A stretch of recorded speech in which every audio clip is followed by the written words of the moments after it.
Welcome everybody to our second lecture. In this lecture, we are going to start user input, math class, and simple programs. So just a heads up, math class is not really what you think, like, oh, we're going to have a class on math. No, the math class is actually something in Java. Remember like when we had public class yesterday, math class is like a separate class. So let's start. Scanner class. Well, actually, wait, let me disable that first. Now, the noise is sort of annoying. Sorry, just wait 1 second.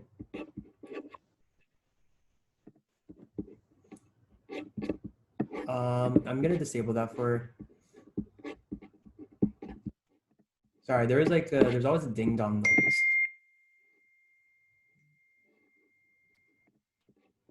Okay, so let me start again.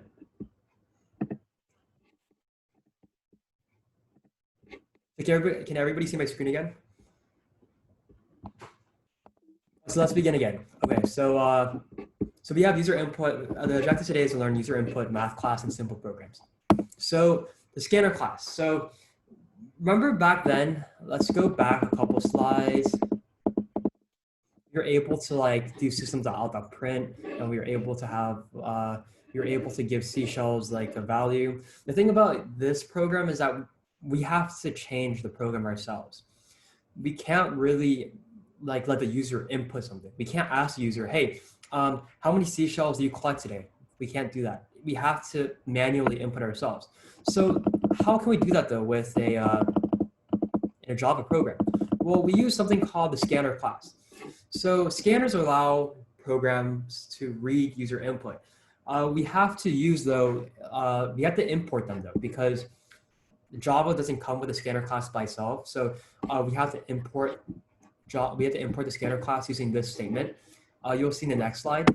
For example, let's say we have public class main, public static void main string args. We have the body in the middle. We have up to on the top have import. You have to have this word. It should be before the main class. Import java.util.scanner semicolon. That will import the scanner class. So now our program can use scanners if we have this import. So how do we though define a scanner? Well, it's quite easy. Let's do this. We have import java.util.scanner, public class main, public static void main, and it's sort of a similar way of how we define a variable. It's sort of different. So we have scanner. Scanner is sort of like our declaration. It lets the Java know that we are creating a scanner, and we have to give it a name. So do you see this input? We could change this input with anything actually. Input is just the name of the scanner. So we can make scanner S or scanner like, I don't know, scanner user, well, scanner users. You can give it any name, but in this case, we're using input. Some people like to use input because it's easier to read. And again, we have equal and new scanner, and you have parentheses system.in and closing parentheses and semicolon. This right-hand side has to be exact when you're using scanner. So input is the only thing that can change because input is the name of the scanner. So how do we use a scanner though when we want the user to input some data? Okay, so in the next slide, I prepared on how pretty much you allow the user input data. So let's say we have an integer a, right? So the top side, the top half, we have int a equals 0. That's our declaration for the variable here. We are declaring, we are creating a variable called a, and we're giving it a value 0. Now on the bottom, this is how we call the scanner. So what we're sort of doing, so just first ignore the a equals at first. Just look at the input.nextInt. Just keep your eyes on the input.nextInt. So the input is the name of the scanner, because remember here, we named the scanner input. So we have to have input first. If we named it S, we would have S first. If we named it user, we put user first. But because we named it input, we have to have it input. So we first have input, and we have to have a dot. And because a is an integer, so you see this, a is an integer, we have to have next int. Int has to be capitalized in this case. The reason why we have next int is to let Java know, or the scanner know, hey, we're going to be collecting an integer. So whenever we want to call a scanner to work, whenever we want a scanner to collect data from a user, we have to have something equal, well, we don't have to have something equals, but to call it, we just have to have input.nextInt or name.nextInt. Or in this case, if we wanted a double, we would have name.nextDouble parentheses. That's how it works if we have a double. In this case, we want an integer, so we have input.nextInt. So let me give you like a sort of a sample program. If I'm going too fast, just feel free to tell me. Just unmute yourself and yeah. So in this case, you have a scanner. You have a program sample. It is import Java that uses scanner. We are importing the scanner class in the very top, and now we have public class main. Okay, and after public class main, we have public static void main string ours. So we are creating our main class, and then we have int a equals 0. We are creating a new variable called a. Now we are making our scanner in this line. Scanner input equals new scanner system.in. So we just made a new scanner and we gave the name. We named it input. So if you notice here, we have system.out.print. The reason why we are printing a line is to first let the user know that we want it and we want them to enter numbers. So this is pretty much prompting the user. So because like if we just made a program and we didn't tell the user to do anything, how will the user know to put a number in, right? So we just prompt the user saying, hey, enter a number. And so when we call the scanner in the next line, a equals, so remember, in this line, we had a equals input.nextInt. We are calling the scanner, so we are having input.nextInt. We're saying a will get this, a will get whatever the scanner takes in. So the reason why we have a equals input.nextInt is because we're telling it, hey, a will get what the scanner reads. And then afterwards, when the user inputs something, the scanner will automatically send that, I guess, it'll store it inside the variable a. And then, so a is now equal to whatever the user put in. So now we're gonna print a plus is the number that you inputted. So that is what it is. So I might have spelled it inputted wrong, my bad. But that's pretty much the gist of the program. If we run it on Java, so if we run it, the first thing it will do is it'll tell us enter a number. So this is the first thing it'll do. It will not, Java will sort of just stop here because when the scanner is being called, it will not move on really until the user inputs a number. So let's say we put 5. Then when you press enter, which is when the program knows we're not inputting anything anymore, this is what it spits out, enter number, and we put 5, enter. Then Java immediately puts 5 as the number you input. So isn't that cool? So this is, I know it's a lot of information to store right now to retain. So we're gonna have to go through a couple examples. Let me see the next slide I prepared. Okay, so actually before we start the challenge, remember this is the challenge we had yesterday. For those of you who stayed afterwards, we had a challenge for typecasting. Pretty much, I'll go over this challenge today using using the scanner class. But let's do Let's do a little bit of practice on REPL. So I'm gonna stop sharing right now. And I want everybody to join with me to REPL, IT. I'm going to start screen sharing shortly, just wait. I have a question. Am I going too fast or can everybody keep up? I'm good? Okay. If I'm going too fast, please type in the chat and let Julie know. Or me know. I guess Julie will tell me later, but yeah. So I'm assuming now everybody is on REPL. Just do the same thing yesterday, start coding, okay? I am on it right now, so I'm going to start screen sharing. Google Chrome, REPL, okay. So can everybody see my screen for REPL? Yeah. Yeah, so that's good. So I'm starting a new program, so I'm gonna have to get rid of all this. Well, I don't have to, but, or I could just type the public actually here. Public class main. Public static void this, and we have system.out.print. So the first thing we have to do if we're using a scanner is you have to import. You have to import the scanner class, right? Is everybody following or? By the way, feel free to do this at the same time. I want you all to have this experience. So I think if you have, I think you have an option to minimize zoom, like this minus sign at the top left, or I think it might be top right for zoom. Just press the minimize button, and you'll be able to. You should be able to see my screen when you use Chrome. So let's start. Let's first get rid of this line here, system.out.print line. We want to first make our scanner, right? So to make our scanner, we have scanner. It has to be capitalized, remember that. And what do you guys want to name it? Do you guys want to name it input or something else? I mean, input might be boring. I guess let's name it input, because why not? Input gets new scanner system dot. Is everybody following, or am I going too fast? Just feel free to tell me. If you don't say anything, I'll assume that I'm going fine. So Does scanner have to be capitalized? Yes, scanner has to be capitalized. It has to. Okay, now afterwards, actually, let's make the code a little bit prettier. So give a little bit more spacing. That way, it's more easier to read. Afterwards, let's prompt the user system.out.print.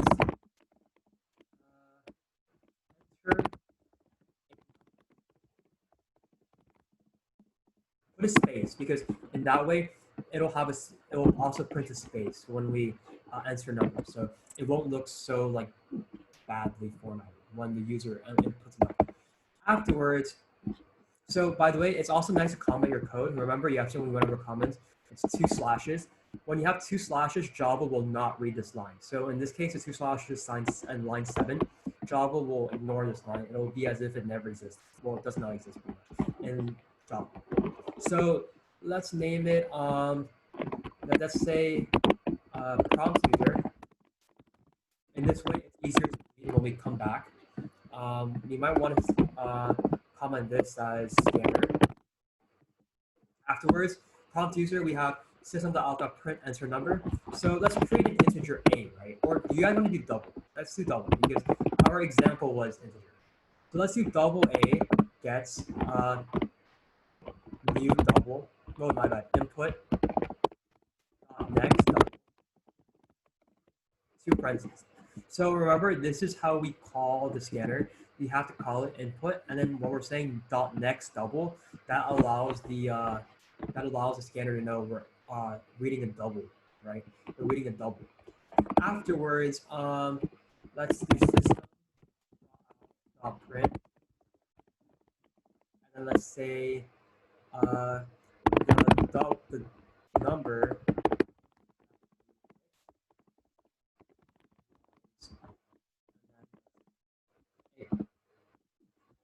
So you guys get all that?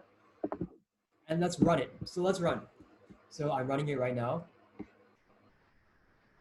And let's wait for Java to come back. So enter number. So what number do you guys want to put?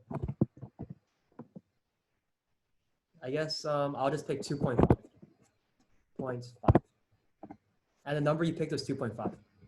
You guys think that's cool? Sort of, we're allowing the user to input information. If you want, you could also put a semicolon. So not semicolon, you can put a colon. So it's sort of easier for the user to read. So in this case, it says enter a number, colon. Let's put like 3.5. And it says number you picked was 3.5. So that's sort of cool, I guess.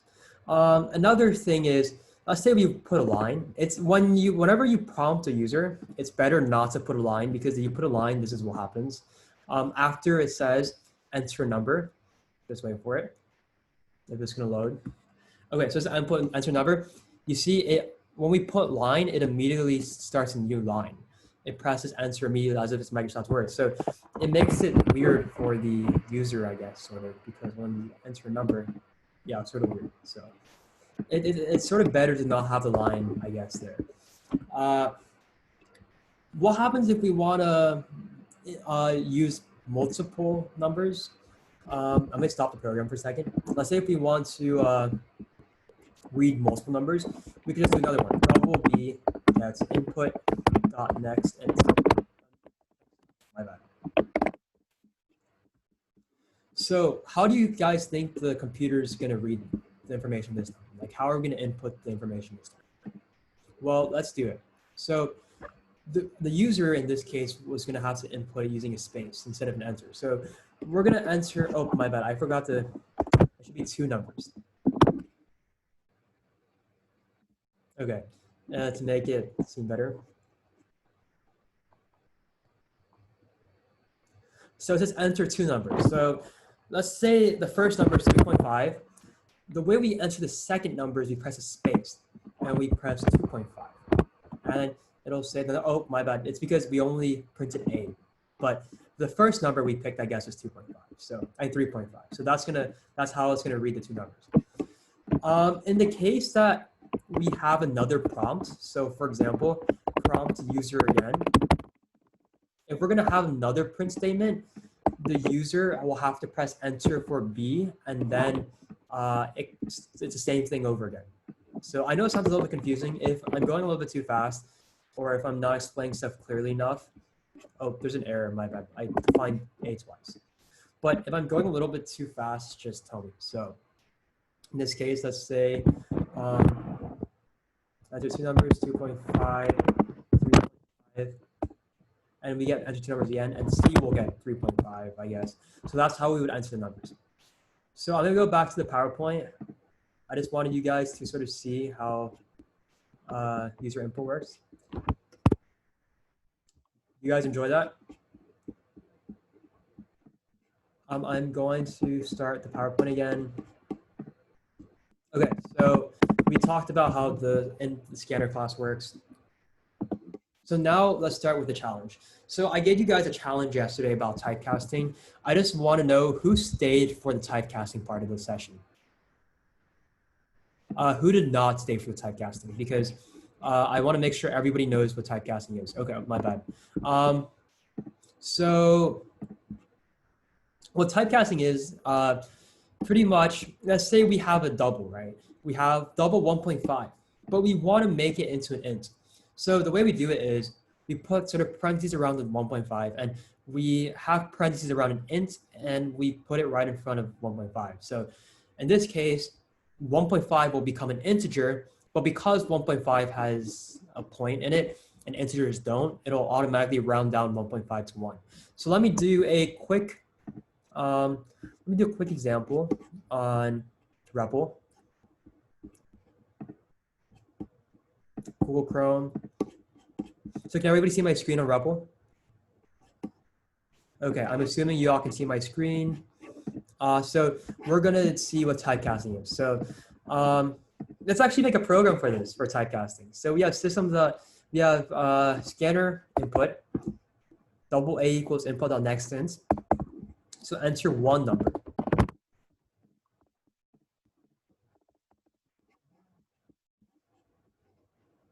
And so this 1 number we're entering is A. So now what we're gonna do is we're gonna typecast it. A gets int. Because remember what we did yesterday? We said double, and we said Java will read the right side first. So this A is the old A, right? This A here is the old A. So Java will input the old A here. Because we have an int here, we are typecasting the A as an int. So this A will be rounded down, and now A gets a new A. So, oh wait, my bad, I forgot to print it. So we have to first print A again. So let's print A, and I have a question. Yeah. Whenever I want to go back and click on, like, let's say line 12, it doesn't let me type on the same indentation. It always starts on like so you know how it's to the right of 2 lines. Whenever I try to type it, it only does it to the right of 1 line. So for example, like in this line, let's say here, this one is only 1 line, right? Right. I can just press backspace and just press enter, and it'll start on a new line. Okay, got it. All right, thank you. I'll start on the same indentation. If you also have trouble with that, just press tab, tab. Tab is always 1 indentation. So. Okay, cool. All right, thank you. No problem. So now we are now we just typecast right here, and now on your double, and now we will print it out. Is your rounded number. So let's press stop and let's press run. Let's wait for the program to load. Oh, enter a number, 2.5. 0.5, and it'll say 2.0 is a rounded number. Now, I guess, like you see, like the thing about this typecasting though is that it only rounds down. It'll never round to the nearest integer. So even if, let's say we have, run again, even if, let's just wait, even if we have 2.99999999999, no matter what, it will never round up. It will only round down. So we could have like the most 9s in the world and it's so close to 3, but it will never print 3 because it is only rounding down. So yesterday I asked you guys as like a challenge if you guys could do, let me screen share it, sorry. If you guys could do this.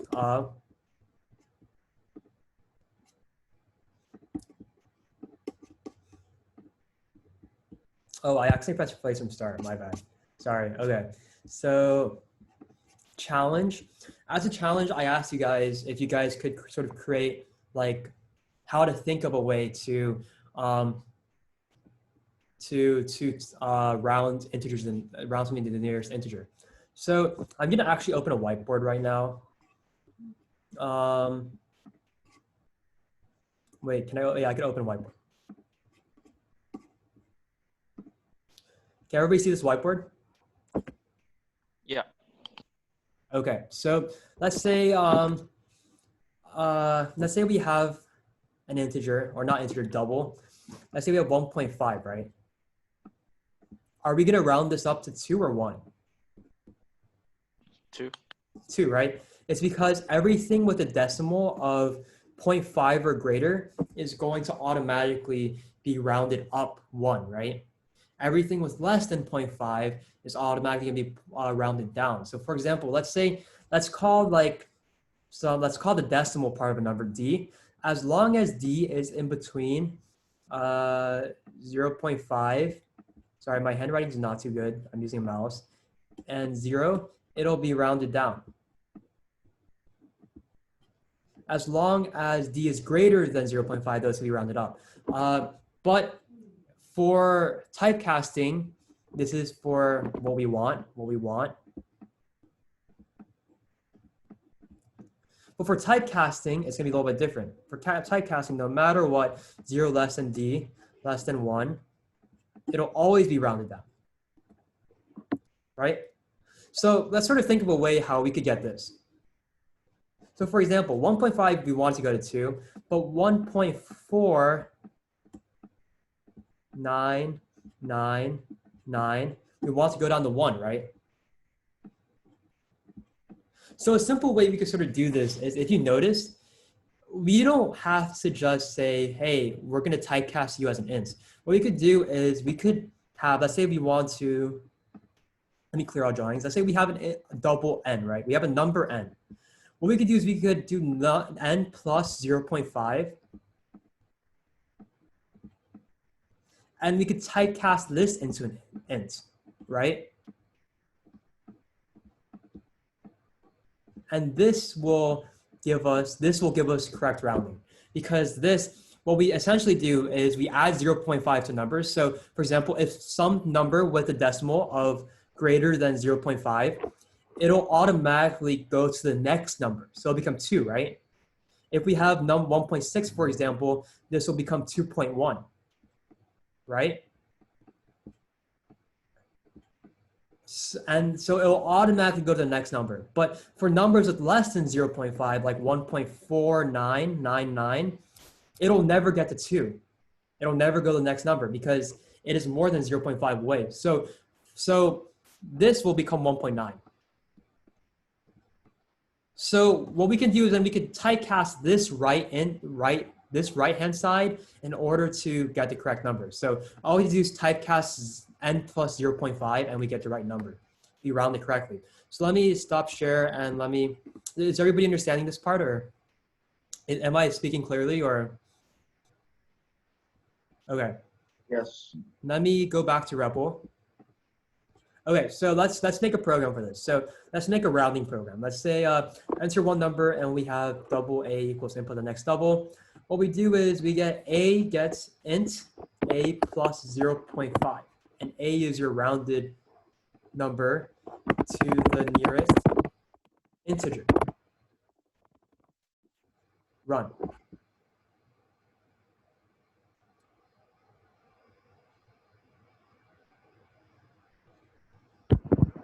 So let's say, give me some number, 2.499999. This will automatically say it's 2. But let's restart it and let's just put,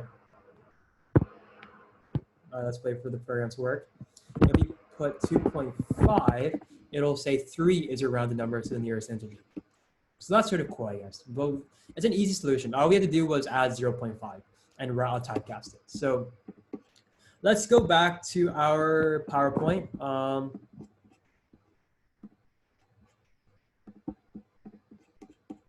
Play from current side. Okay, now I wanted to give you guys exercise. I'll give you guys maybe 5 or 10 minutes to do this. Make a program where the user can input 2 numbers and your program will have to output the average pretty much. You have to print the average of the 2 numbers. So I guess I'll start it with you guys on REPL. I'll start it together to give you guys hints. Let's go on Google Chrome REPL, and I will start it with you. So the first thing you have to have is import java.utility.scanner, and you have to have public static void. You should already have the scanner already. You should have already made a scanner named input. System.out.print, I guess you'll say enter 2 numbers, and I'll just leave you to there. Actually, I'll take away this code. So I want you guys to create the second double on your own and to print the average. So this is sort of the farthest I'll go with you.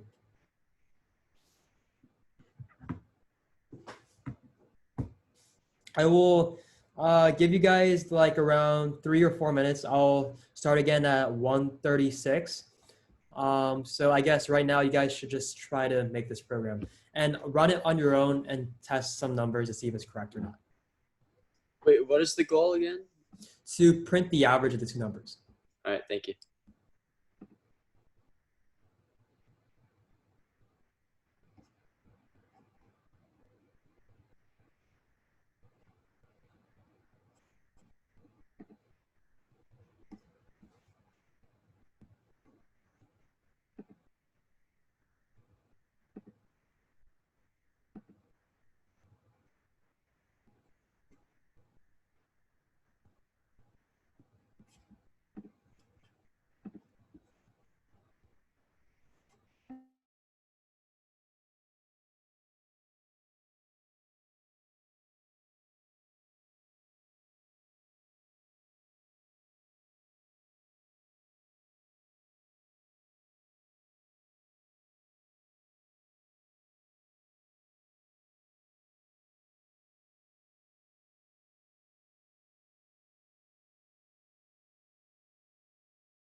What do we do when we got it? I guess just wait 1 or 2 minutes and then we'll start. Wait, I have a question. Yeah. It keeps on saying error. Keeps saying, oh, it keeps saying error. Yeah, like it says I have 3 errors.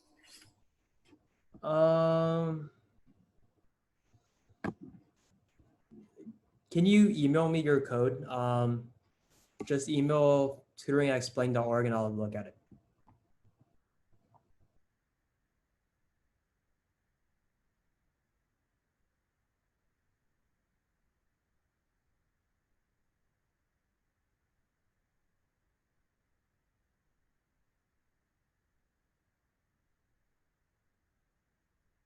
Wait, what code? Wait, hello, what? You said code, my code. Oh, I thought you said you're having, oh, are you talking about I Yeah. thought your program had an error. Oh no, like um what is it called?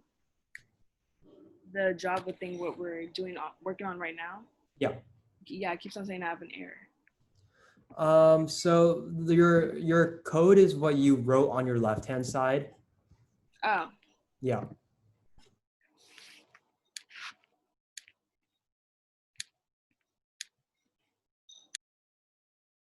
So I guess when everybody is done, then we'll start.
I sent it. My code. Okay, I will look at it sometime soon when I have time. I am going to start right now. So I'm going to screen share. So, so, so our assignment was to make to print the average, right? So what we first have to do is, let's say we have scanner input, we made our scanner, my bad, sorry. And we first prompted our user. Now we have to make two integers where the user that could collect the user's data, right? So we first called scanner input in order to collect the data into double A. And now we're gonna do it again for double B. Now, if you guys remember, the average of two numbers is A plus B over 2. So what we could do is just we do system.out.print, and we have here A plus B, and we have divided by 2. And it'll give us the average. Because remember, Java is a smart language, so it'll understand that these are all numbers, and so it'll just do the code, execute the code. So now let's try it. So enter two numbers, let's say 2 and 5. It'll say 3.5, which is the average, indeed the correct average. So that was just a short exercise I want you guys to try on your own. Let's go back to the PowerPoint. Okay, so after we're done with this exercise, let's introduce the math class. So the math class is it's sort of like the scanner class, except you could use mathematical functions. It could also generate random numbers. I'll show you the random numbers part is cool. I'll show you that later. But we'll first start with mathematical functions. So every time you call the math class, you always have to have the math prefix. So for example, if you wanted to use a cosine function, we would have math.cosine. Now also notice math is always capitalized. You always have to have capitalized M for math. Pretty much classes are generally always capitalized. So remember that. So for math functions, we would always have to have the math prefix. So for example, if we wrote system.out.print math.cosine1, it'll print out cosine 1, which is 0.54. Now, please notice that everything Java does is in radians because cosine 1 in degrees is actually super small. Please take note that it is in radians. So that is really important. I do not want anybody to mess up their programs because they thought everything was in degrees. So some more sort of common math functions. The first one is math.pal. This pretty much just sounds like if we have a comma b into the input, it'll do a to the b power. So for example, math.pal of 2 comma 4, that would return 16 because 2 to the 4th power is 16. The next one is math.square root, which just will literally take the square root. So for example, math.square root of 9 will give you 3. And of course, we have our common trigonometric functions like math.cosine and math.a cosine. So what a does is it really, a just is the arc cosine. It is the, so I guess in school you guys call this inverse cosine. I generally like to use arc cosine as notation, but if you use cosine to -1, that's also what it is. So. Similarly, you could also do math.sine, math.tan, all those math.a sine. You could do all those functions. The next thing we want to talk about is random numbers, right? Because what's less fun than generating random stuff? So what we do is we have to use math.random. Oh wait, I forgot the 2 parentheses. Let me edit down the slideshow. Okay, so the next thing we have to do is math.random. This will generate a random double from the range 0 to 1. Now notice, if you guys know interval notation in algebra, this bracket means 0 is included in the set, while 1 is not because it's a parentheses. So it will generate a random number that can equal 0, but it's not going to be 1. It'll always be less than 1. Does that sound all right, everybody? How does it generate random? What do you say? How does it randomly generate a number? That's really interesting. So actually, I think it uses something in your computer because I think your computer always gives out like a certain frequency in hertz. I think it generates a random number using like those frequencies in your computer. Don't quote me. I'm not too sure about this, but that's what I think it does. All right, thank you. I know there are a lot of different programs to make random numbers. I know random.org actually uses satellites, but yeah, it's always nice to think of how to make random numbers. So really interesting question. So for example, let's say we want to print a random number, system.out.print math.random parentheses, semicolon. It'll print us a random number. In this case, it gave me, 0.9951. Very close to 1. Okay. So it'll automatically give me a random number. But how about if I want to do an integer, right? Well, remember when we talked about typecasting? What do you think is going to happen if we typecast math.random as an int? It's going to simplify it into a whole number. Right? But what number? One in the digits, the first, what's the first digit called? It's, I don't know. Yeah, so remember how everything is less than 1, but greater than or equal to 0? So no matter what, it's going to print out 0 because it is never going to go over 1, but it's also never going to be less than 0. So that's like really, it's like, how can we change it? Can you guys think of a way to change this? I want to ask you. I'll give you guys around like 2 minutes to maybe think of a way. If you think of an answer, you could spit it out. Just unmute yourself and tell me. Wait, what are we thinking of a way? Wait, what do you say? What are we trying to figure out? How to make the range large. Like how, because whenever we just typecast as an int, no matter what, it'll spit 0. How are we going to be able to print out other numbers than just other integers than just 0 if we typecast it? All right. Okay. Do you perhaps insert a range between the parentheses after random? No, we do not, but keep thinking a little bit like that.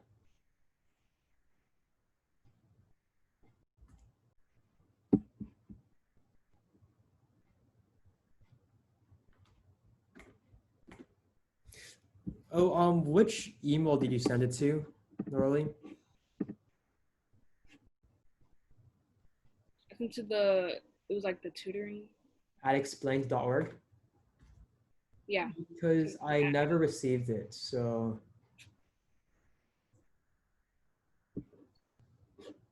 I sent it. That is weird. I do not know why. So I'll give you guys, oh, I just got it right now. So I'll give you guys 1 more minute.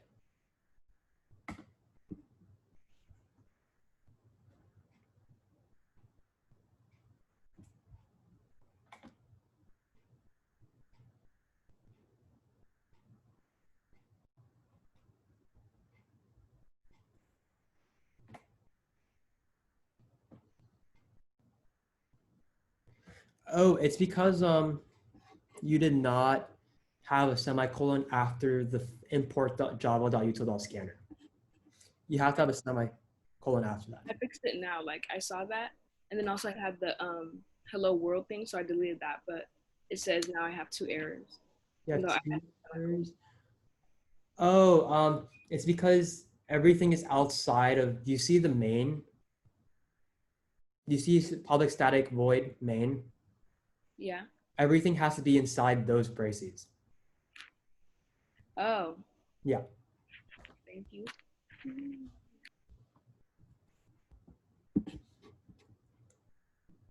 So if you guys have any questions, just feel free to maybe email me.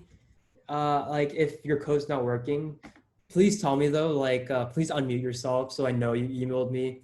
But yeah, so like don't be afraid to email me your code either. So I think enough time has passed. Has anybody thought of Wait, it yet? okay. Maybe like you replace the word random for like a range of numbers you want. No, not exactly. Okay, so let's think of this. I actually I'm gonna start writing on this board because this is sort of a little bit math. So can you guys all see me writing? So random generates a random number n in between 0 and 1, right? Right? But what happens if, so let's say we want to make this range larger, we could just multiply, right? So for example, if we want to make it less than 6, multiply by 6. And as in math, when we do inequalities, 6n will be less than 6 and also greater than or equal to 0, right? If we multiply all sides by 6, we'll still get 0 less than or equal to 6n, which is less than 6. So that's what we could do. We just multiply math.random by some number. So let me clear this drawing and move on in the next slide. We could just multiply, let's say, by 10. So you have math.random times 10. And this will generate a random number in between 0 and 10. Well, including 0, but it will never include 10. So, for example, if we typecasted it, in this case, it gave us 2. So we just had math.random times 10. And we close this and we have int on the outside. We typecast as an integer. It'll print us a random integer in between 0 and 9 because remember, it never includes 10. So it'll be 0, 1, 2, 3, 4, 5, 6, 7, 8, 9. It'll give us a random integer from that range. So Okay. basically, Yep. sorry, Fine. you won't get an interval from like a negative number to a positive number then? Well, Stuck with 0 as your lower bound. yeah, actually, oh no, well, let's talk about that later. Let's talk about it later. I will get to that. So pretty much, let's say though, because this only starts at 0, right? I was about to get to that next. Yeah, thanks for reminding me. This only starts at 0, but let's say what happens if we want to start from another number? I'll give you guys maybe 2 minutes to think about this one. What happens if we don't want to start from 0? We want to start from some other random number. Addition or subtraction? Yes, addition or subtraction. Thank you. So for example, if we want to start from 1, we have int n equals int math.random times 10 plus 1. Let me annotate. Remember, n, let's call the number math.random generates as n. N is less than or equal, is greater than or equal to 1, which is less than, 0, which is less than 1.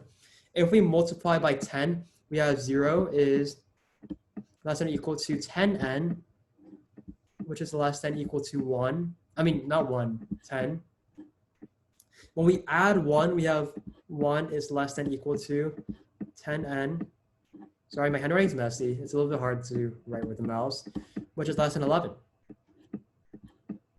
So does it follow PEMDAS where you don't have to put like the parentheses? Well, the reason why we don't have to put a parentheses is this is still order of operations. We do multiplication first, and then we do addition, right? Right. That's how, if we had plus and times, yeah. But like in this case, we follow the order of operations, so that's fine. All right, thank you. So in this case, we had 10 times math.random plus 1. 10 times math.random plus 1 would equal 1, would be, including 1, less than 11.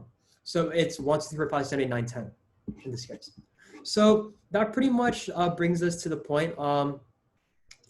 The times will give you how big your interval is. So if you want to make an interval containing 20 integers, we do times 20.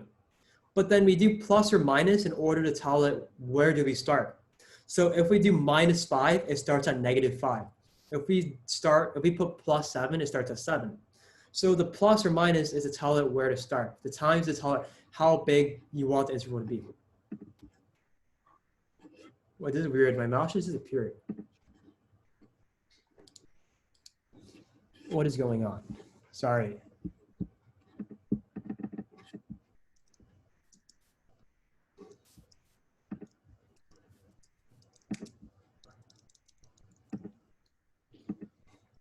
Wait.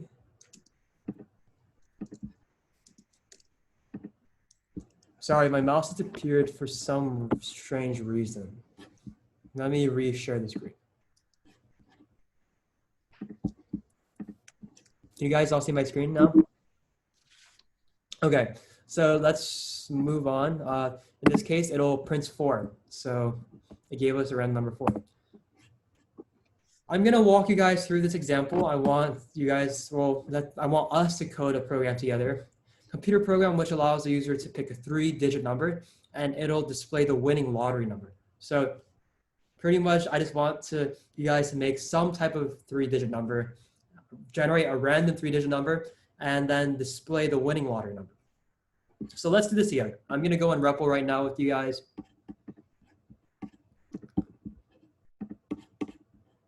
Can everybody still see my screen? Okay, so let's start. We have scanner input. Let's get rid of all this. Let's start from the scanner input part. So once you have scanner input, we're going to prompt the user. Let's say system.out.print. What should we ask the user to do? I guess enter. Should we say ticket? No.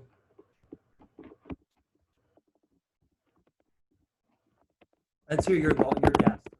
Let's say enter your guess. And then we're gonna save this number into int guess.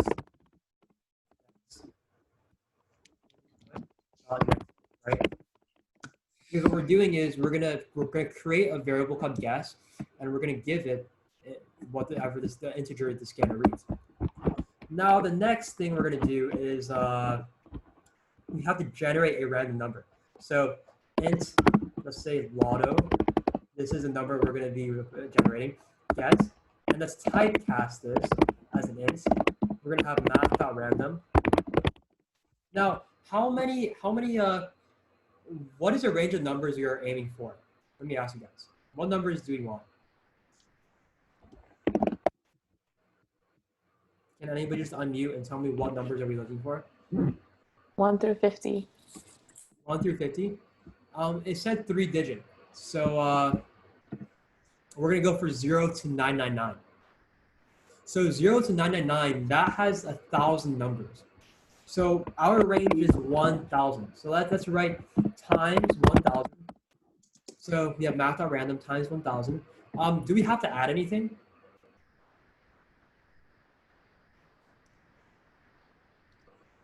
No. 1? No, right? Start at 0. You're starting at 0. You only add things if you're starting at a new range. So if we're doing 1 to 1,001, you would have to add 1. But in this, or 1 to 1,000, we would have to add 1. But in this case, we do not need to add 1 because, or anything, in fact, because we're starting at 0. Math.random immediately starts at 0. So now we have semicolon. These we finished. The lotto now has a random integer from 0 to 999. And now let's system.out.print. And let's say the winning, my bad, I have to put quotations, the winning number. We put So now let's start the program. Wait, but why do we multiply by 1,000? Because I know that there's 1,000 different possibilities, but if we multiply by 999, wouldn't that make the upper limit 999? So remember, whenever we have a random integer, a random number, it includes 0, but it does not include 1. Oh, right. So Okay. in this case, it would never include 999. You guys Okay, get it? got it.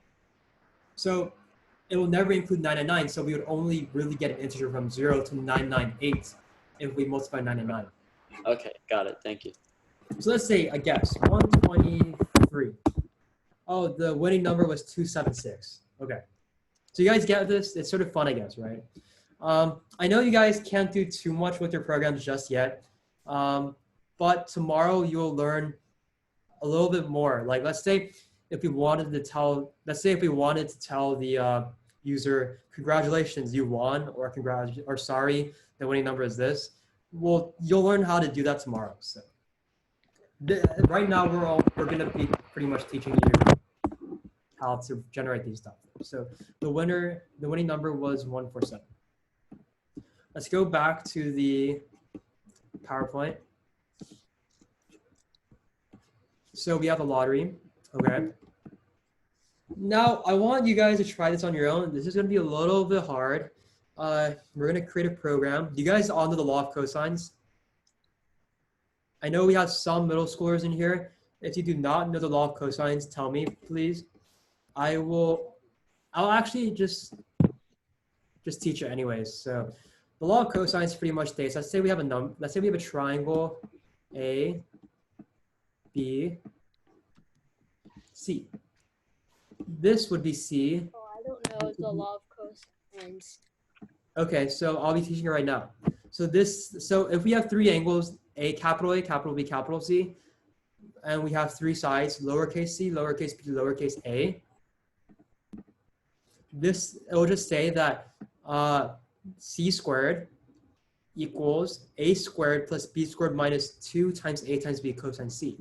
So let's do an example together. Let's clear this drawing. Let's say we draw some type of triangle, and this is equal to 60. Right? This is equal to 60 degrees. And this is equal to 1, and this is equal to 2. It's going to tell us that c squared is equal to a squared. So let's pick an a. So this is going to be our c. It's opposite from the angle. Let's pick an a. Let's say a is equal to 1. A squared is 1. B is equal to 2. So we have 1 plus 4 minus 2 times a is 1. So this is equal to 1. Times b is 2. And cosine of c is going to be 0.5 because cosine of 60 degrees is half. So in this case, c squared is going to equal to 3. It's equal to c squared. So c would equal square root of 3. C equals square root of 3. That is the law of cosines. So now I want you to code a program that if you allow the user to input 3 sides, that it will return what the angle C is. So this is going to be really hard. This is a big step from the lottery program and a big step from all the other programs, but let's try to give it a try. I'll leave the screen on so you all can see it. If you need any help, don't be shy and just let us know. Type in the chat. Julian should be able to help you.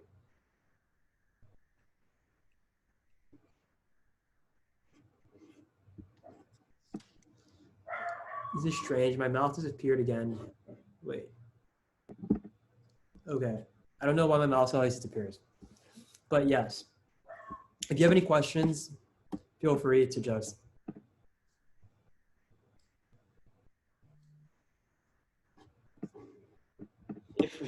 If we keep typing in system.out.print, like, is there any way to like make it faster to type that? Is there like a shortcut, or do we just get fast at typing it? I generally copy and paste it. If I'll just copy one that I've written before and paste it. Okay. That's what I generally do. All right, thanks.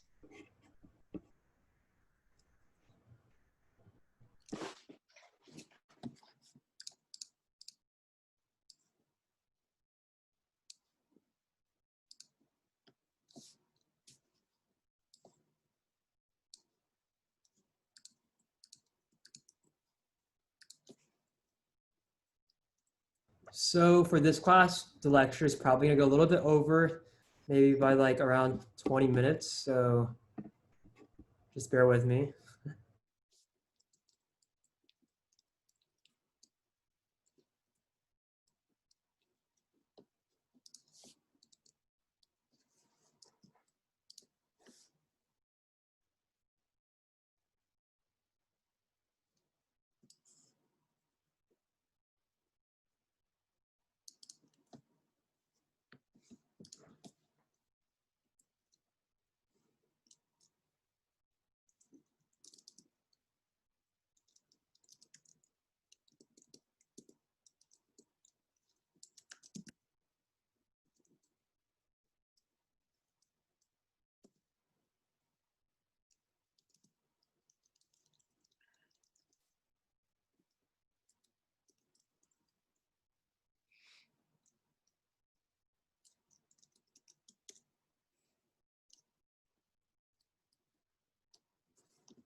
Oh, I have a quick question as well. How many of you guys looked at the video yesterday?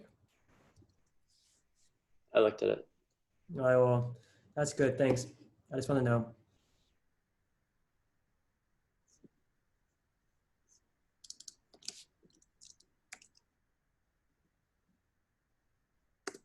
If this recording is successful, I will also upload it to YouTube. So.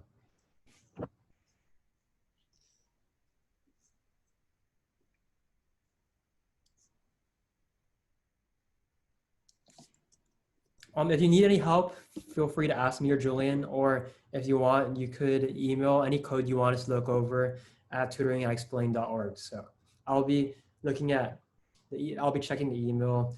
Be sure to though send a message to us though, so that we know you sent an email.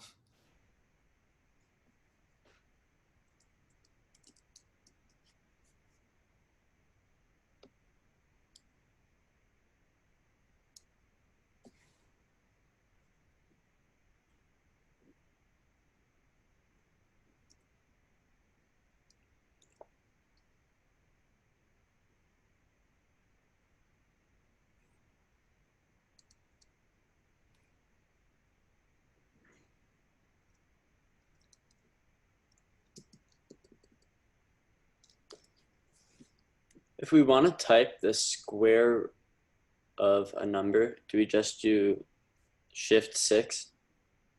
Oh no, remember you have. Hold on, you're muted. Yeah, just wait 1 second. Okay, yeah.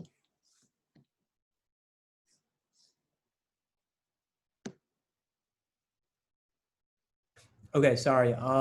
So remember the power function, math.pow? Oh, yeah. You cannot use the caret. You have to use the pow. So math.pow number, comma 2. That's how you square something. All right, got it. Thank you. If you want square root, you could use the math.pow number, comma 0.5, or you could just do math.square root. Okay, thank you.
I'll give you guys around, I guess, 5 to 10 more minutes to work on this.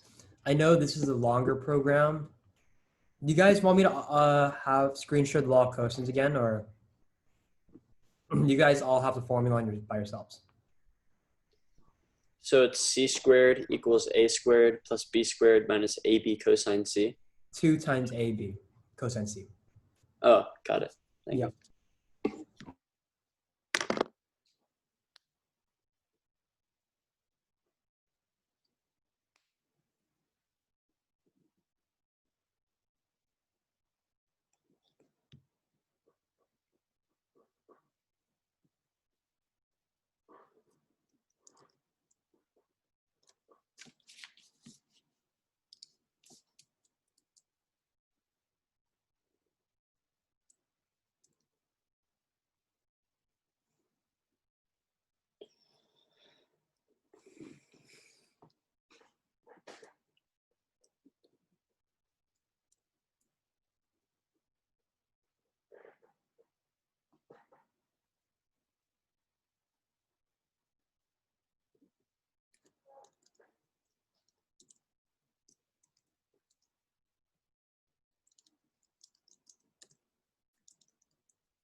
So I will start in around 3 minutes.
So I'll give you guys around like 1.5 more minutes to finish up.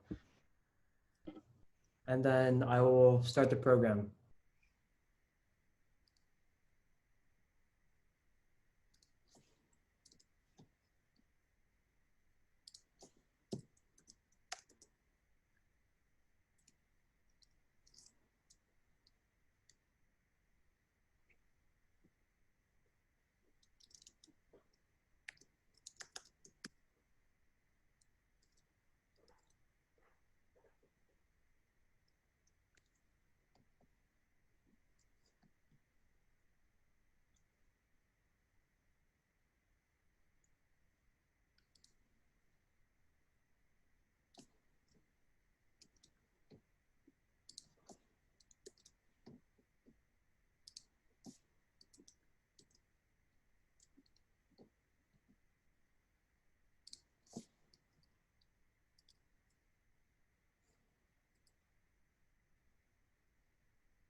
So we are going to start now.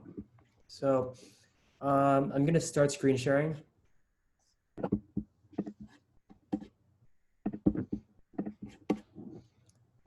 So can everybody see my screen right now? Yeah. Okay, so let's start. So I'm actually going to start with annotating because I sort of want everybody to sort of see. So we're going to be asking the user for three numbers, right? C, A, and B. So we have the law of cosine, which states C squared equals A squared. This is really hard to type. You know what? I'm going to screw this. Wait, sorry. I'm going to stop the annotating. I'm actually going to go on another website to write pretty math. Okay, let's go here. Okay, sorry. I cannot do this. So C squared equals A squared plus B squared minus 2AB cosine C. Let's render this. Okay, that's correct, right? Let's say if we want to solve, but we want the angle C, right? Can you see my mouse? We want the angle C. So what we're going to have to do is we're going to have to use some simple algebra. So the way we're going to solve for C, the big C here, is we're going to have to move everything else to the right, to the left-hand side. So if we subtract A squared and B squared, we will have left C squared minus A squared minus B squared equals negative 2AB cosine of C, right? We'll have this, yes? And then we can multiply both sides by -1 to get this. I know this is not a math class, but we'll still have to solve for it. We'll still have to use algebra here. We can multiply both sides by -1 here to get negative C squared plus A squared plus B squared equals 2AB cosine C. And the next thing we do is we'll have to divide both sides by 2AB in order for cosine C to be by itself, right? So let's divide both sides by 2AB, and we will have this, the following.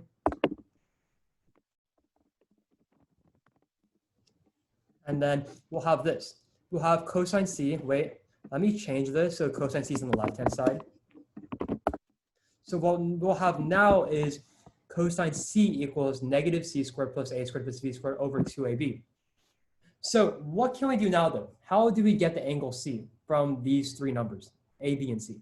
What's the next? Arc cosine. Yes, we will have to have arc cosine. That is correct. So if we take the arc cosine of both sides,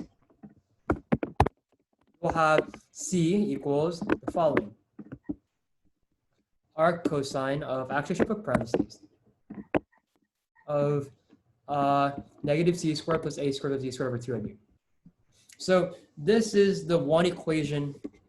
Actually, let me get rid of this here so it's easier to see. Let's render this as an image. This is the equation we're interested in. The angle is going to equal to the arc cosine of negative C squared plus A squared plus D squared over 2AB. That is the one equation we are interested in. So after we do that, it's going to be much simpler. Is Repl going to respond to me? Okay, let's restart the page. I guess Repl will not respond to me right now. Okay, so it did. Okay, so import java.util.scanner. Okay, we have scanner.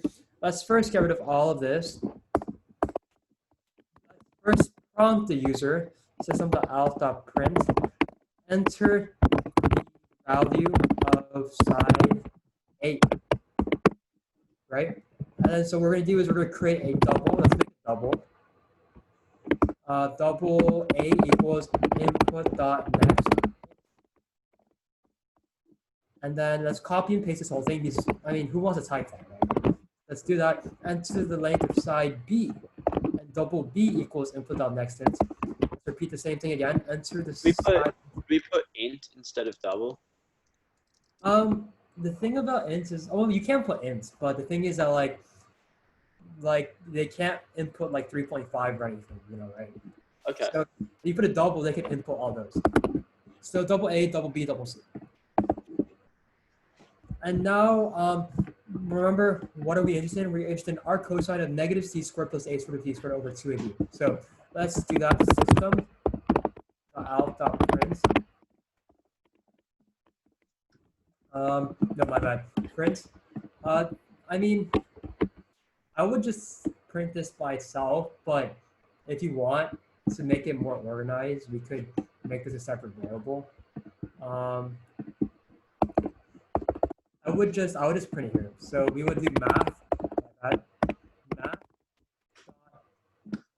a cosine, and then we have parentheses inside. What are we taking? You have to have negative. Actually, not negative. My bad. Math.pal of a squared. Let's copy and paste this math.pal plus b squared minus c squared. And what are you dividing this by? 2ab. So we're going to have to do this, have another set of parentheses. Please remember when we're dividing, it follows order of operations. So you divide by 2 times a times b. Okay, another parentheses. Let's see if that works. Oh, wait, I think I'm missing. Oh, I don't have semicolon here, that's right. My bad. Okay, so let's run this again.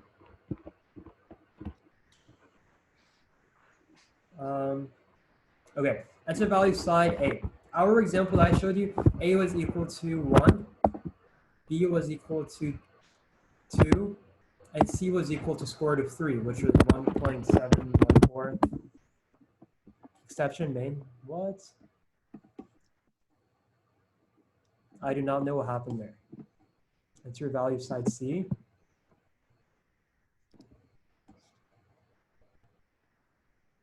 Sorry, let me see this one more time. Oh, no, it's because, yeah, I said next int instead of next double. My bad. No, that was my fault. Yeah. You always be careful when you're writing programs like this. That was my fault again, sorry. So it's A is 1, B was 2, C was 1.714, and then we get the angle. Oh, please remember the angle is in radians. So the angle is 1.029 radians. So what would you have to do in order to convert this angle to degrees? Does anybody know? So I know we have a wide range of math here. Not everybody took geometry or algebra, so it's going to be a little bit more difficult for some people to understand than others. If you don't understand anything, please don't feel shy. Type in the chat. So if you remember from math class, 2 pi radians is equal to 360 degrees. Right? Does everybody remember this equation? 2 pi radians is equal to 360 degrees. If you're getting lost, tell me. Don't be afraid. So what we're gonna do is one radian would be equal. We're gonna divide both sides by 2 pi. Or no, wait, no. We're trying to convert to degrees. My bad. Wait. Yeah. Sorry. So we divide both sides by. Wait, where was I going again? We're dividing both sides by 2 pi. Sorry. So 1 radian is equal to /brac 360 over /2 pi. So 1 radian is equal to 360 over 2 pi degrees. So how can we convert this to degrees? Well, all we have to do is multiply by 360. So this is gonna be really messy. So we have to multiply by this 360, and we're gonna have to divide this by 2, and we divide this by pi again. Now, the way Java recognizes pi is we do math.pi. Pretty sure, yeah.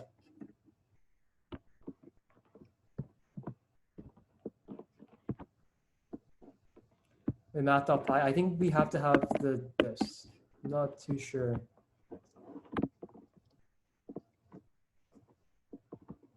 No, I forgot what pi was in the math class, but let's see in this case 3.1415926535 to get really specific. Okay, so in this case we will have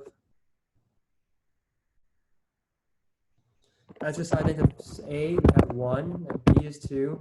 C, let's say 1.714 something, and it's really close to 60. I guess it's because it's not exact. So, but you guys get the gist, right? It'll print this big chunk here. This is really messy, but that big chunk will give you the degrees. So, I guess this program was more algebra than coding. The main point of it was to collect the 3 variables, A, B, and C, and store it into 3 different variables. And the last part was really just just let the computer do the algebra for you. Just let the computer plug in all the variables. Yep. If could we, instead of putting, I mean, this, I guess it sounds a little bit more complicated, but would it also work if we were to put like double angle C equals, and then we put in the equation, and then we put like system.out.print angle C equals, so that it would say like angle C equals in the right side? Yeah, are you talking about this? So we create a new double called capital C, which equals this. Right. Yeah, and you would say here angle C, my bad. Yeah. Angle C equals, and then we print C. Now, if you notice, this is a capital C, this is lowercase c. Remember, Java is case sensitive. So Yeah. in this case, we can do that. And it's still going to give the same thing. It will still give us angle C equals this. Yeah. So the reason why we would store this in a new variable is to make it easier to read. So yeah, we could definitely do this. It's actually better if you want people to understand the program better. So. Right. Okay. Yeah.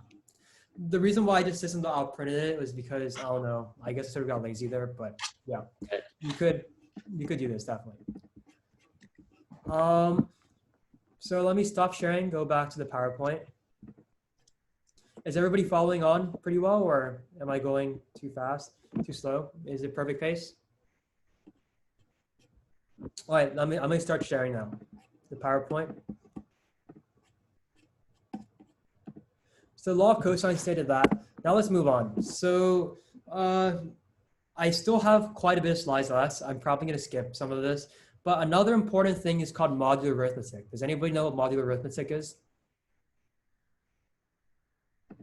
So pretty much it's literally just playing with the remainders. So for example, the way we do mod in computers in Java is to use a percent symbol. So for example, let me annotate. Let's say we have 7. Wait, why is this not working? Can you guys see me draw? No. Wait, no, okay. 7 mod, we have percent. Percent means mod in Java. And we have 2. It'll just print the remainder when 7 is divided by 2. So when 7 is divided by 2, the remainder is 1, right? So that's literally what it does. So if we chose a different base, like let's say we have some number 11, and we take 11 mod 3, this will print 2. Because when we divide 11 by 3, it actually has remainder of 2. So 11 mod 3 would equal 2. So let me clear this drawing. So if we had 11 mod 3, it would print out 2, for example. Now, I'm not sure. I'll leave this to I guess as a challenge for you guys later because we're running out of time. So I don't want to get too overclassed. These lectures are only supposed to be an hour. But I'll ask you, I guess, to make a program that asks for a day and how many days since passed and outputs the current day. So I guess let's start with the lab portion. Lab portion number 1, I want you guys to, well, if a mathematical equation can be written in the form ax plus b equals c, I want you guys to code a program that asks the user to input the a, b, and c of the following equation, and that prints the correct value of x. So for this one, make sure A is a double and B is a double because we would have to do division, right? And you do not want integer division, right? So just make a program that it will take three numbers, double A, double B, double C, and it will print the correct value of x for the following equation. I guess I'll give you guys around like maybe 15 minutes to code it on your own or however long you need it. Just code it as like an exercise.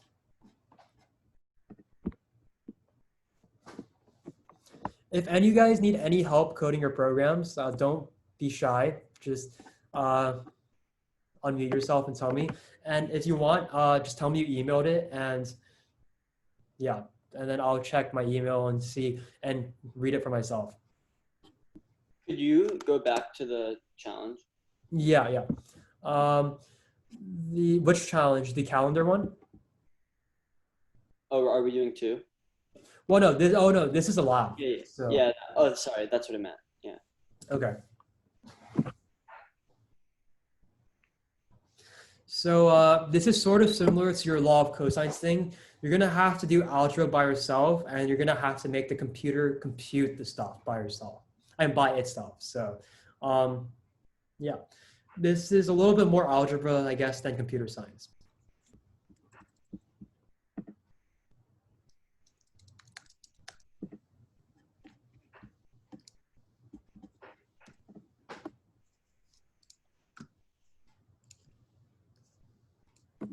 I hope this lecture was fun. I know it's a little bit hard because I mean this is only day 2 and we're going at a pretty quick pace. So I hope all of you guys can still catch up.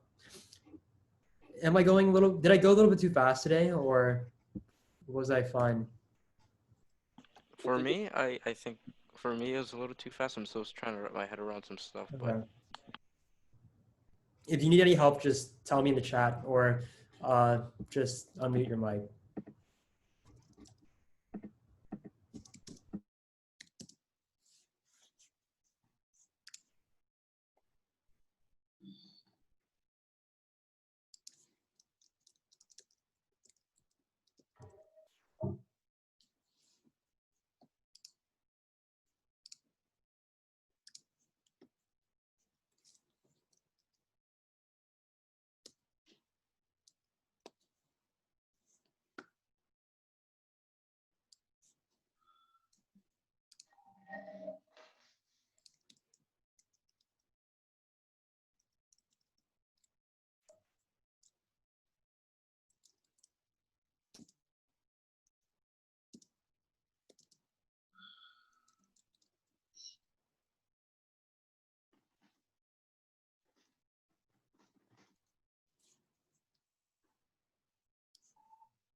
Is there ever an advantage to using integer instead of double?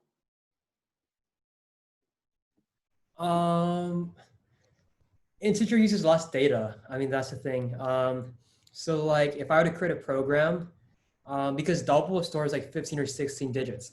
If I wanted, but this is only if I make like millions of numbers, you know what I mean, right?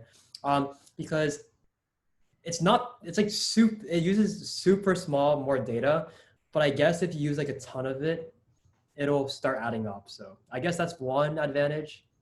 Another advantage is when you print a double, it'll always have the 0.0. Okay. And so yeah, if you want it to have, if you don't want it to have the 0.0, you could always make an int. So Okay. yeah, I guess one of the biggest differences is that integers take less data. So if you have like a ton of them, it might maybe make your program faster by like 0.0 something seconds. Hmm. So yeah.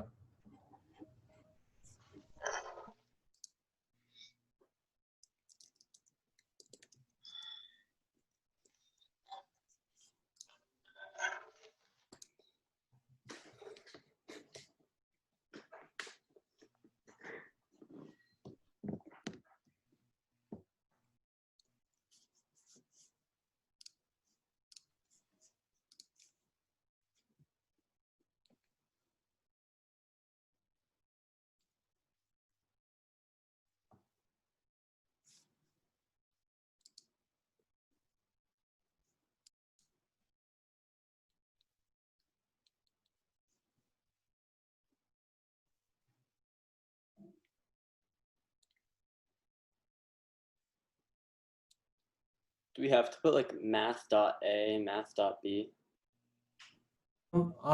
So no, because math dot something, it only happens when we're calling the math class for a function. Hmm. So for example, we use math.pal because pal is a function of the math class. Right. Uh, we would not use math.a because a is not a function. Like, so like, remember, let me go back to the slide where, go back to the slide.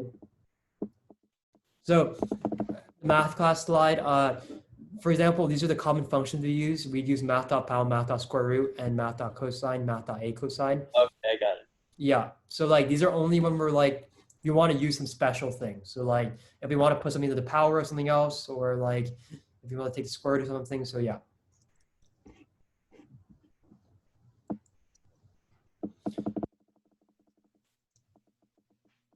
But stuff like division, multiplication, addition, we don't need to have the math class. Those are already built in Java.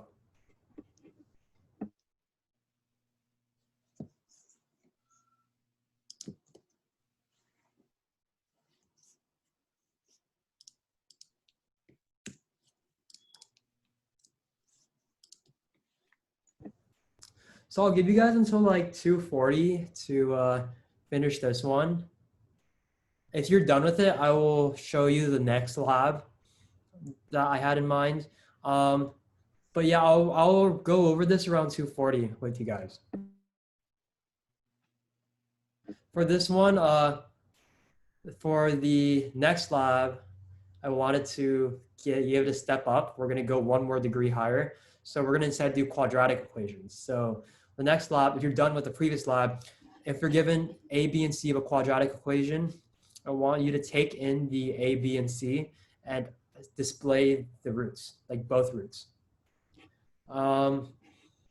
Assume that you may assume that like that both roots of the quadratic are real because I haven't taught you guys how to check real or not first, or like how to like prevent the program from printing certain stuff. But yeah.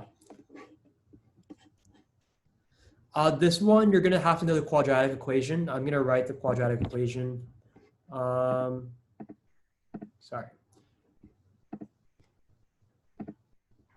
Okay, so quadratic equation, if we're given a quadratic, x will be equal to negative b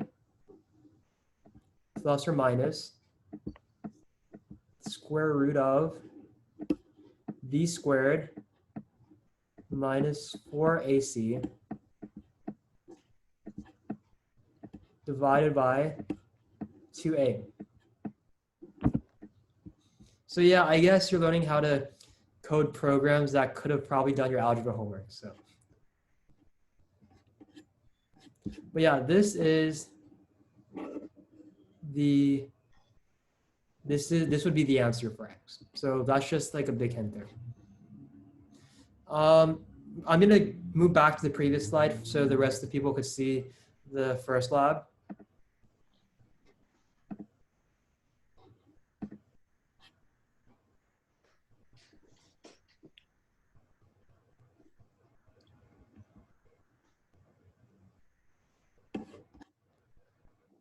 So also we're gonna be finishing at 3 p.m. So we still have 24 minutes of class. So yeah, we're gonna finish at around 3. If we don't get to the third lab, I'll just show you guys the third lab as a challenge. So just quick question. How many of you guys are done with the first question? Is everybody done? If you're done, if you're all done, I'm just gonna move on. I'll just start it right now. So I should actually phrase the question like this. Who's not done? Just type it in the chat, I'm not done.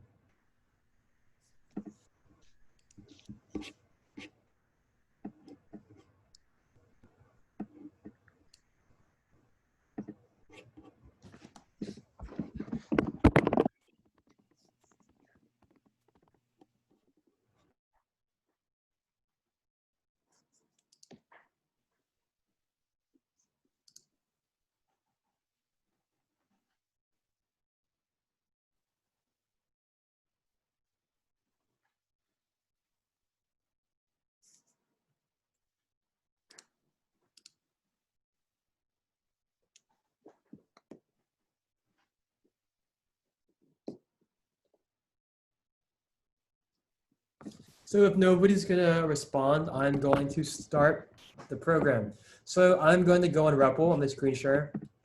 Let's begin.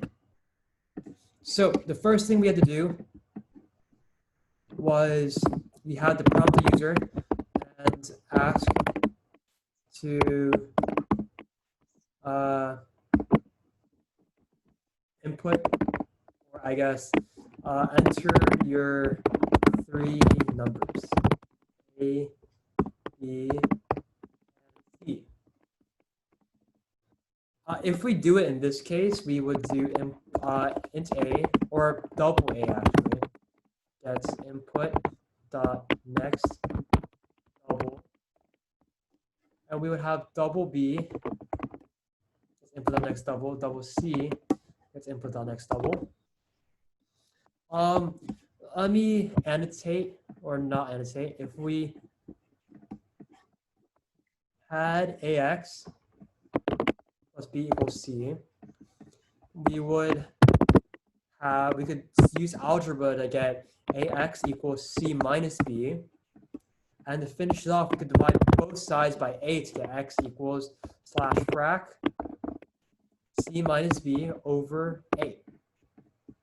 So this is this third equation, X equals C minus B over A, is the equation we're really looking forward to. So let's create a double named X, which equals parentheses C minus B, and we have divided by A. System.out.print. Oh, do we not need, so we don't need double in front of it? You don't need double in front of where? In front of C minus B over A. Yeah, because C, B, and A are already all doubles. Okay. So because they're already all doubles, you don't need a double.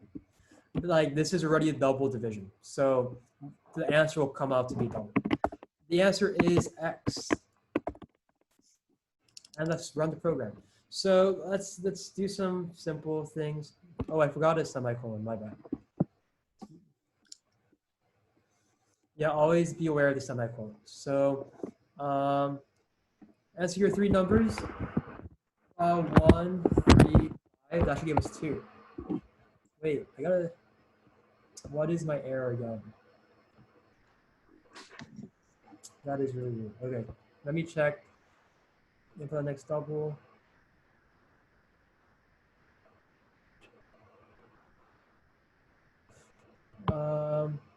Oh, it's because I put my bad.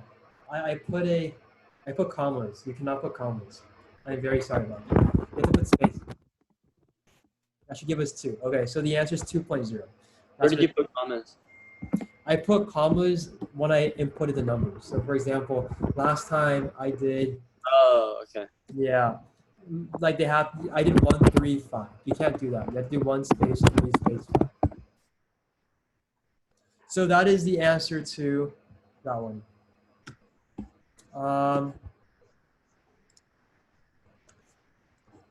As you see, we just had system.out.print. We prompted the user, and we collected the three doubles, A, B, and C. And then we had to use algebra on our own to solve for x. We had to manually solve for x, and we just let the computer compute x, and we just spit out x. That's how it worked. So I'm going to stop sharing and go back to the second lab question. So share.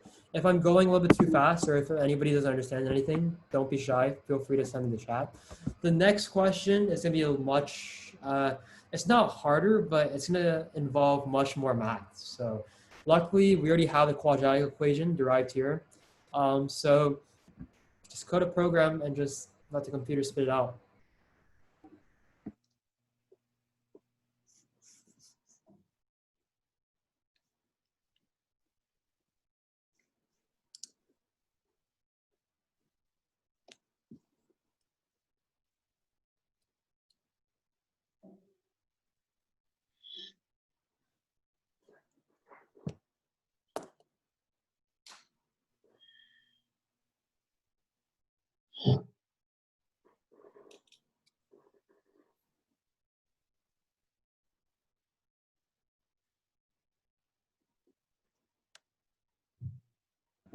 So I'll go over, this one is actually really similar. I'll probably go over it in like around 8 or 9 minutes. I'll give you guys around 8 or 9 minutes just to do it. So the interesting thing about this lab is that right now you guys know how to spit out the answer, but you don't know how to check if it's real or not. So for example, the roots might not be real. Wait, has everybody taken Algebra 1 in here? Because I know for those who have not taken Algebra 1 yet, this is going to be really difficult for you. But pretty much if b squared minus 4ac is less than 0, this root will not be real. And so it will actually give you an error if the user inputs 3 numbers that actually give you imaginary roots. So tomorrow you'll learn how to sort of check for that tomorrow. So you'll learn how to use logic and how the computer could use logic in order to check for these things. Also tomorrow, your instructor will be Kevin. I will not be here tomorrow, so Kevin will join you guys and teach you guys logic. Is this your last class? This is not my last class. I'll be coming again, but yeah.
So I'll go over this one in about like 4 minutes, 5 minutes.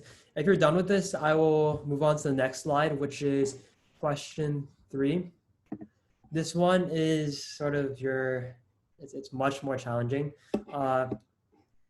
You're given a system of linear equations, which will be written as ax plus by equals c and dx plus ey equals f. You are going to be asked to make a program where the user can input a, b, c, d, e, and f and print the values of x and y. So the thing is, at first, this may seem a little bit difficult, a little bit hard, but there's something called Cramer's rule. I listed a link here, which you could maybe type into your URL. And I mean, it's just some resources or some hints you could use for this challenge, because this is actually, it's not really hard. The challenge just involves much more algebra. So.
If we're multiplying, like for example, 4ac, do we have to put 4 times a times c, or can we just put 4ac?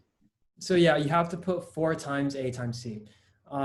Because Java, if you put 4ac, it might just think 4ac is one whole word by itself. So. Okay.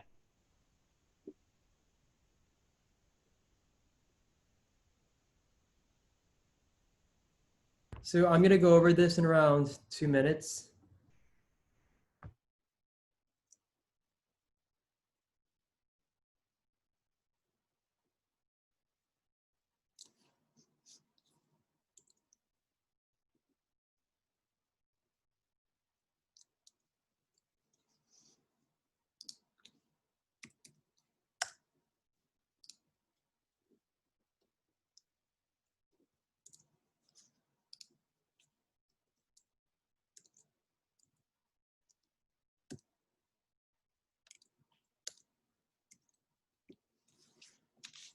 Is it the same deal for 2 times a?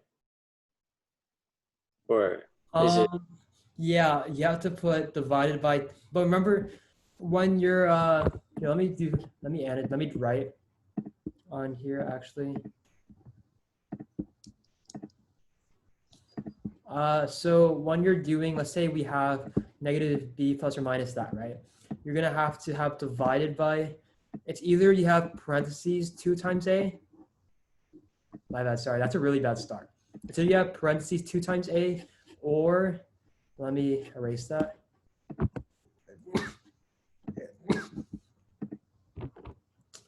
Eraser, you'll be erased all of this, or you have divided by 2, my bad.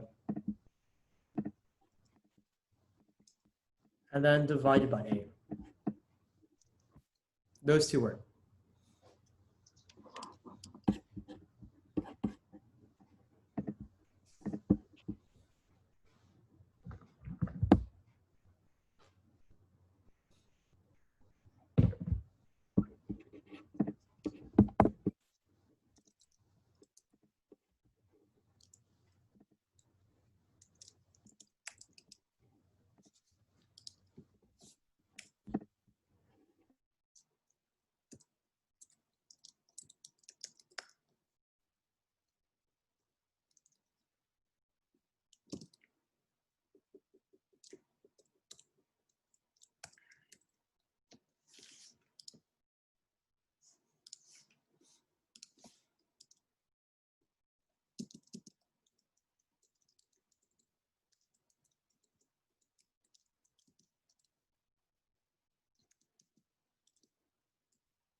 So I see it is 2:52 now. I'm going to start because I wanted to do the calendar example one last time.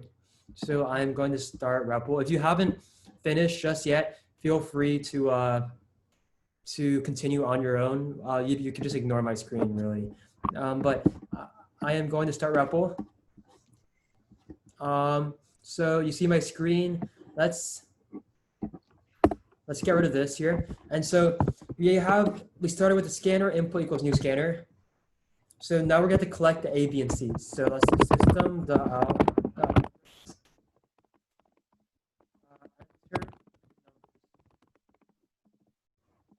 A, B, semicolon, and we were going to have double input double. And let's copy and paste this because we don't want to really type it 3 times. Have it equal to double B and have this equal to double C. Now, remember we're gonna have to have two. We have two roots. So we're gonna create two numbers. Let's have x1 equal to the quadratic equation says negative b. So let's actually do the square root first because I'm not sure if Java could just read negative b. Can Java read negative b, or is that an error? Okay, it could read negative b. Never mind. So let's have the negative b there and plus math dot square root of b squared, so b times b. We could also do math dot power if you want, but let's just do b times b minus 4 times a times c, and we have this whole thing divided. Oh my bad. Divided by 2 divided by a. The reason why we don't want to do divided by 2 times a is because it follows PEMDAS, remember. So it'll do this first, and then it'll multiply that whole thing by a instead of doing 2 times a first. If we wanted 2 times a first, we'd have to have it by in parentheses like that. So we could do that, or we could, as I said before, do divided by 2 divided by a, because it'll first divide it by 2 and then divide it by a again. So that works. The second answer, let's have double x2. The only difference, though it's a subtle difference, is that instead of adding the square root, we subtract the square root. And then afterwards, we could just do system.out. The answer, the two answers, and we could have x1, and we concatenate again, x2, and done. Let's see if it runs. So I guess a simple one we could do 1, 3, 2. So the two answers are -1 and -2. So this program works. So let's try the other one. Let's see. Let's do 1, 1. We have two same roots. In this case, we have two same roots. I mean, the thing is, right now we wouldn't be able to tell the program to only print 1 in this case, but we will do that tomorrow. So tomorrow you'll learn how to only print 1. And then the final one, let's say if no root existed, like if we had 1, 0, 1, this is what Java would do. Instead, it would give us NaN and NaN. Really weird, right? It's because you cannot take the square root of a negative number. So in this case, if there's no roots existing, no real roots existing, it'll just give this. So we only have 4 minutes left. You know what? I'm going to do the calendar example just because I want to do it with you guys. Because we didn't do any programs with modular arithmetic today. So the calendar example said if we were to give, if somebody gave a day, let's print out and how many days passed since then. We want to print out the current day. So for example, I know that it would be really hard to do this if the user inputted it as a string. So we'll ask the user to input it as a number. 0 meaning Sunday, 1 being Monday, 2 being Tuesday, all the way till 6, which is going to be Saturday. So if we do it like that, we can say enter the day, and then we can have double A or double day. Actually, days are always integers, so let's make it an int equals input.nextInt.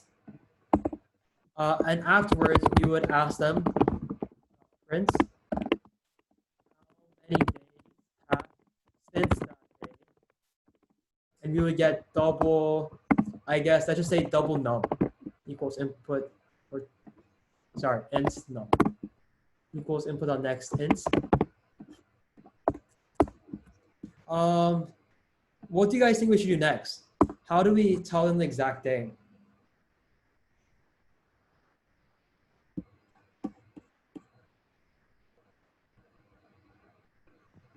Any ideas? So let's do a little bit of testing. Let me annotate. Let's say the first day is Monday, which is 1, right? We start on Monday and we add, let's say 4 days pass, right? We add 4. Now the day is Friday. The only problem is what happens if we have like 20 days pass instead? What do we do now? Now you have to subtract 6 until there's a number that's below or at 6.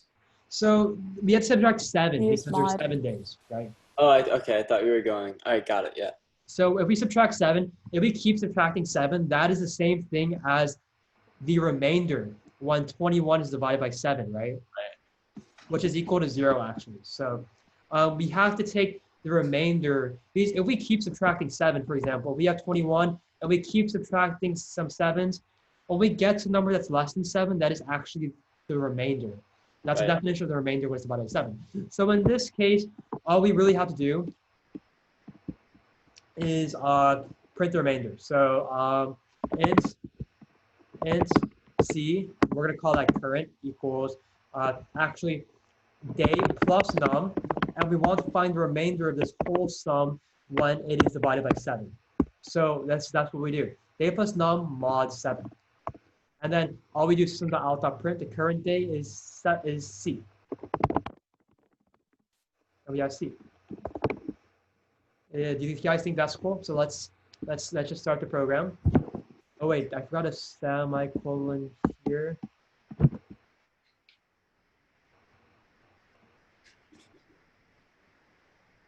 That's the day. Let's say we start on Monday, which is 1. And how many days pass since then? Let's say 4. And so that means the current day would be Sunday, right? So that's just pretty much the gist of how just basic math and user input today. I hope you guys enjoyed today's lecture. Tomorrow we're gonna go over logic. We're gonna talk about the Boolean. The Boolean is another type of data type. And we're gonna talk about logical operators. And we're gonna be talking about like true or false.